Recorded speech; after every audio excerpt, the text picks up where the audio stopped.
ಬೆಂಗಳೂರಿನಲ್ಲಿ ಇತ್ತೀಚೆಗೆ ಈ ರಸ್ತೆ ಕುಸಿತ ಪ್ರಕರಣಗಳೆಲ್ಲವೂ ಕೂಡ ಜಾಸ್ತಿ ಆಗ್ತಾ ಇದೆ. ಪಬ್ಲಿಕ್ ಟಿವಿ ಕೂಡ ಇದರ ಬಗ್ಗೆ ವಿಸ್ತೃತವಾದ ವರದಿಯನ್ನು ಪ್ರಸಾರ ಮಾಡಿತ್ತು. ಹಾಗಾಗಿ ಇದೀಗ ಬೆಂಗಳೂರು ಜಲಮಂಡಳಿಯವರು ಈ ರಸ್ತೆ ಕುಸಿತ ಯಾಕೆ ಆಗ್ತಾ ಇದೆ, ಎಲ್ಲೆಲ್ಲಿ ತೊಂದರೆ ಆಗ್ತಾ ಇದೆ, ಮುಂದೆ ಇದನ್ನು ತಡೆಗಟ್ಟುವ ರೀತಿ ಹೇಗೆ, ಇದೆಲ್ಲದರ ಬಗ್ಗೆ ತನಿಖೆಯನ್ನು ಆರಂಭ ಮಾಡಿದ್ದಾರೆ. ನೋಡಿ. ಪಬ್ಲಿಕ್ ಟಿವಿ ವರದಿಯ ಬಿಗ್ ಇಂಪ್ಯಾಕ್ಟ್. ರಸ್ತೆ ಕುಸಿತ ಪ್ರಕರಣದ ಸಂಬಂಧ ತನಿಖೆಗೆ ಮುಂದಾದ ಜಲಮಂಡಳಿ. ಸಿಲಿಕಾನ್ ಸಿಟಿ ಬೆಂಗಳೂರಿನಲ್ಲಿ ಕಳೆದ ಕೆಲ ದಿನಗಳಿಂದ ರಸ್ತೆಗಳ ದಿಢೀರ್ ಕುಸಿಯುವ ಪ್ರಕರಣಗಳ ಸಂಖ್ಯೆ ಏರಿಕೆಯಾಗ್ತಿದೆ. ವಾಹನ ಸವಾರರು ಯಾವ ರಸ್ತೆಗಳ ಮೇಲೆ ನಂಬಿಕೆ ಇಟ್ಟು ಸಂಚಾರ ಮಾಡಬೇಕು ಅನ್ನುವ ಆತಂಕ ಕೂಡ ಎದುರಾಗಿದೆ. ಇದಕ್ಕೆ ಉದಾಹರಣೆ ಎಂಬಂತೆ ಬೆಂಗಳೂರಿನ ಹಲಸೂರಿನ ಬಳಿಯ ಕೆನ್ನಿಂಗ್ಸ್ಟನ್ ಸರ್ಕಲ್ನಲ್ಲಿ 1 ವರ್ಷದ ಹಿಂದಷ್ಟೇ ನಿರ್ಮಾಣ ಆಗಿದ್ದ ವೈಟ್ ಟ್ಯಾಪಿಂಗ್ ರಸ್ತೆ ಸುಮಾರು 15 ಅಡಿಯಷ್ಟು ಕುಸಿದಿದೆ. ಆದರೆ ಘಟನೆಯ ಬಳಿಕ ಬಿಬಿಎಂಪಿ ಜಲಮಂಡಳಿಯ ಮೇಲೆ, ಬಿಡಬ್ಲ್ಯೂಎಸ್ಎಸ್ಬಿ ಬಿಬಿಎಂಪಿಯ ಮೇಲೆ ಗೂಬೆ ಕೂರಿಸುವಂತಹ ಪ್ರಯತ್ನ ಮಾಡ್ತಾ ಇದೆಯೇ ಹೊರತು ಘಟನೆಯನ್ನ ಪತ್ತೆ ಹಚ್ಚುವ ಕೆಲಸಕ್ಕೆ ಮುಂದಾಗ್ತಾ ಇಲ್ಲ.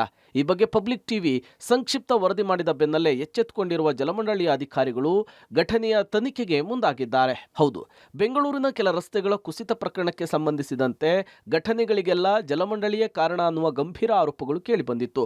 ಕಾರಣ ರಸ್ತೆಗಳ ಒಳಭಾಗದಲ್ಲಿ ಅಳವಡಿಕೆ ಮಾಡಿರುವ ಪೈಪ್ಗಳ ಸೋರಿಕೆಯಿಂದಲೇ ರಸ್ತೆಗಳು ಕುಸಿಯಲಿಕ್ಕೆ ಕಾರಣ ಆಗಿದೆ ಅನ್ನೋದು ಆರೋಪ ಕೂಡ ಖುದ್ದು ಬಿಬಿಎಂಪಿಯೇ ಮಾಡಿತ್ತು. ಈ ಸಂಬಂಧ ಆರೋಪದ ಬೆನ್ನಲ್ಲೇ ಘಟನೆಗಳ ಕಾರಣ ಪತ್ತೆಗಾಗಿ ಅಧಿಕಾರಿಗಳು ಸರ್ವೆಗೆ ಮುಂದಾಗಿದ್ದಾರೆ. ಈ ಸಂಬಂಧ ಈಗಾಗಲೇ ವಲಯ ವ್ಯಾಪ್ತಿ ಇಂಜಿನಿಯರ್ಗಳಿಗೆ ಜಲಮಂಡಳಿಯ ಅಧ್ಯಕ್ಷರು ಸೂಚನೆಯನ್ನು ಕೊಟ್ಟಿದ್ದು, ಸ್ಥಳಗಳನ್ನು ಸರ್ವೆ ಮಾಡಿ ವರದಿಯನ್ನು ಸಲ್ಲಿಸುವಂತೆ ಸೂಚಿಸಿದ್ದಾರೆ. ಎಲ್ಲೆಲ್ಲಿ ಆಗಿದೆ ಅಂತ ಫಸ್ಟ್ ಪರಿಶೀಲನೆ ಮಾಡಿ ಅದಕ್ಕೆ ಏನು ಕಾರಣ ಅಂತ ನಿಖರವಾಗಿ ತಿಳ್ಕೊಂಡು ಮಾತಾಡಬೇಕು ಹೊರತುಪಡಿಸಿ ನಾವು ಏಕಾಗ್ರವಾಗಿ ಇದ್ರ ಬಗ್ಗೆ ಯಾವುದೇ ರೀತಿಯಲ್ಲಿ ಕಮೆಂಟ್ ಕೊಡೋಕ್ಕಾಗಲ್ಲ. ಹಾಗಾಗಿ ಸಂಬಂಧಪಟ್ಟ ಸ್ಥಳ ಎಲ್ಲಿ ಕುಸಿದು ಹೋಗಿದೆ ಅಲ್ಲಿ ನಮ್ಮ ಅಧಿಕಾರಿಗಳು ಮತ್ತು ಬಿಬಿಎಂಪಿ ಅಧಿಕಾರಿಗಳು ಮತ್ತು ಇನ್ನಿತರ ತಾಂತ್ರಿಕ ಅಧಿಕಾರಿಗಳು ಸ್ಥಳ ತನಿಖೆ ಮಾಡಿ ಅದರ ಮೇಲೆ ನಿಖರವಾದ ಕ್ರಮವನ್ನು. ಇನ್ನು ಬಿಬಿಎಂಪಿ ಆರೋಪದ ಹಿನ್ನೆಲೆಯಲ್ಲಿ ಸಮನ್ವಯವನ್ನು ಸಾಧಿಸುವ ನಿಟ್ಟಿನಲ್ಲಿ ಘಟನಾ ಸ್ಥಳಕ್ಕೆ ಬಿಬಿಎಂಪಿ ಅಧಿಕಾರಿಗಳ ನೇತೃತ್ವದಲ್ಲಿಯೇ ಪರಿಶೀಲನೆಗೆ ಜಲಮಂಡಳಿಯ ಅಧಿಕಾರಿಗಳು ಮುಂದಾಗಿದ್ದು, 2 ಇಲಾಖೆಯ ಅಧಿಕಾರಿಗಳ ಸಮ್ಮುಖದಲ್ಲಿ ಘಟನೆಗಳ ಕಾರಣ ಪತ್ತೆಗೆ ಮುಂದಾಗಿದೆ.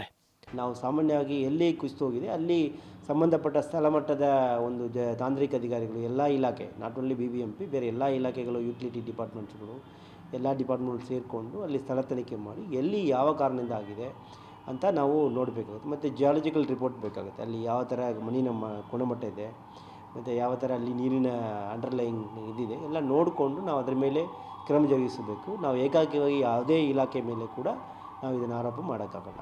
ಒಟ್ಟಾರೆ ಕೆಟ್ಟ ಮೇಲೆ ಬುದ್ಧಿ ಕಲಿತಂತೆ ಈಗಲಾದರೂ ಇಲಾಖೆಗಳು ಒಟ್ಟಾಗಿ ಘಟನೆಗೆ ಪತ್ತೆಗೆ ಮುಂದಾಗಿರೋದು ಒಳ್ಳೆಯದೇ.